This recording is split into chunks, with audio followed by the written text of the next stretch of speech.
morning, ladies and gentlemen. Welcome to Market Forecast. This is Butch Sharak. It's Monday, October 23rd, 2014. This is brought to you by Options University.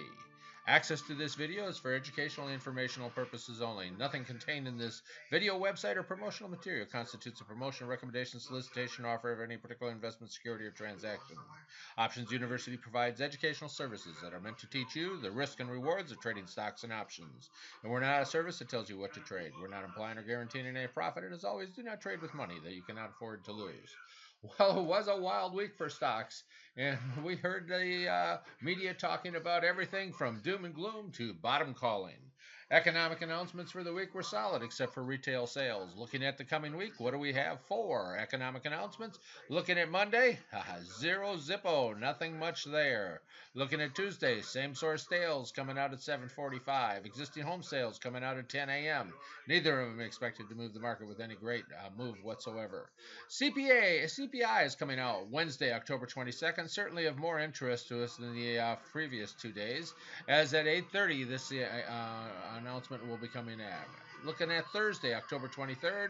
Every Thursday we have weekly jobless claims coming out at 8:30. What do we have to add to that on 30? PMI coming out at 9:45. Economic leading indicators coming out at 10 o'clock. So we got a bit of news coming out on Thursday and Friday. Finally, we have new home sales. So a few economic announcements this week, based more important on Wednesday and Thursday. What will they do to the market as we have a headline dominated market with talking about risk with these cycles that take place in the market, talking about Ebola, talking about changes in the Fed. News certainly can change the way a market goes. Looking at the SPX, we see that the uptrend is over. We're well below that 200-day moving average, and we're down around, got as low as 1820 this week. So drop below that 200-day moving average. Had a death cross take place between the 30 and the 50. What is it that coming next? Are we headed for crash of 1929, or are we headed back to previous highs as we come into the best 6 months of the market? Time actually is going to answer for this. We certainly can make some thoughts as to where we think it's going, however. Looking at the last week, we see that on Monday, Tuesday, and Wednesday, that market just kept right on going down. Look at that move on Wednesday, where we finally threw something that looked like a decent candlestick, and then finally we saw a bounce up on Thursday and a higher high on both Thursday and Friday as we got a bounce off of this bottom. We call this a dead cat bounce. Well, not exactly, but there's certainly a few of them are dead out there. Headline risk continues to dominate the news. Earnings reports were good for the last week, but certainly weak on guidance as we look forward. But is that anything different? They're always weak on guidance. Why? Because they don't have to live up to anything if they don't say they're going to do too much. Looking at the Dow, we have the same kind of move. Look at that. We see that the Dow is pulled back on Wednesday. We started to get our big pullback. And then finally on Thursday, we started to move back up, getting that bounce on the same day in the Dow as we got it in the SPX. NASDAQ will follow that same pattern. Had a big pullback. Wednesday looked a little bit better than it did in the S&P. And then when we look at Thursday, look at that. Big pullback at the open, only to get back to a new high compared to the day before. And then again, a bounce on Wednesday. Is the market going to go straight up from this point? Well, markets seldomly go straight up, so we'll see exactly what this is. Was this truly a bottom or just a sign of more to come? At time will answer that.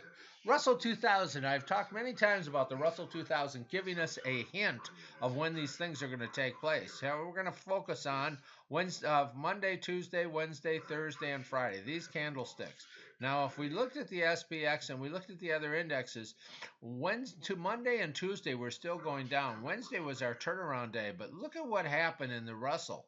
On Tuesday, we already got a higher high. We got a outside day on Wednesday, but look where we closed, up very close to the top. And then we broke out on Thursday and Friday like the other markets.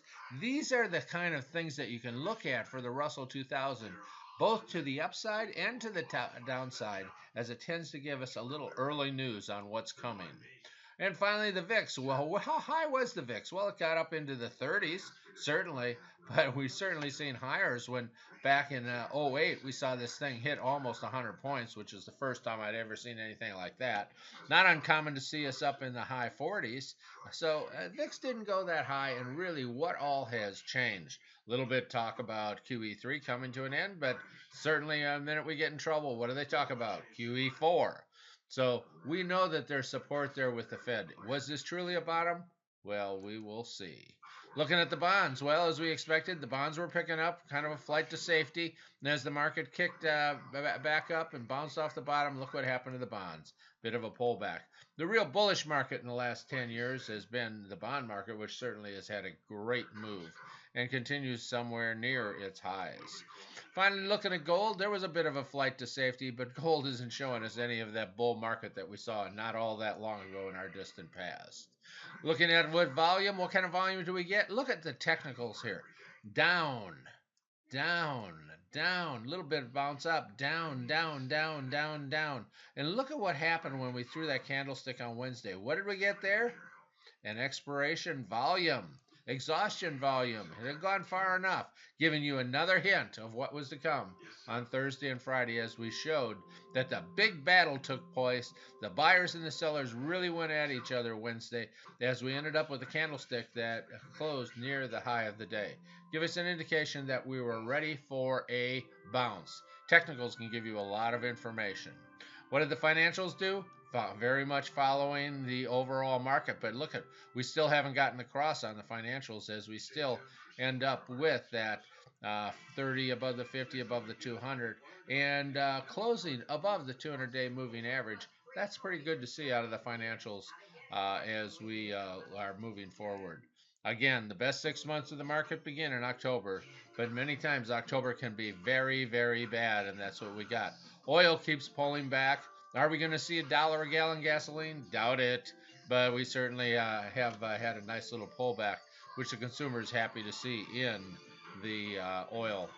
All right, and finally, for those of you that are thinking towards Thanksgiving, take a look at this picture and see that might be a great way to serve dinner for all your guests on Thanksgiving as you have a ghoulish time. And with that thought in mind, for those of you that are gold members, stick around. We'll go through our stocks to watch, see what they did during this modern day pullback. And for the rest of you, thank you for being here. This is Market Forecast, brought to you by Options University, and this is Butch Shorak. It's Monday, October 20th, 2014. The coming week to be interesting, to say the very least. Will the doomsdayers win, or was this bottom calling? We shall see. Thank you very much for being here.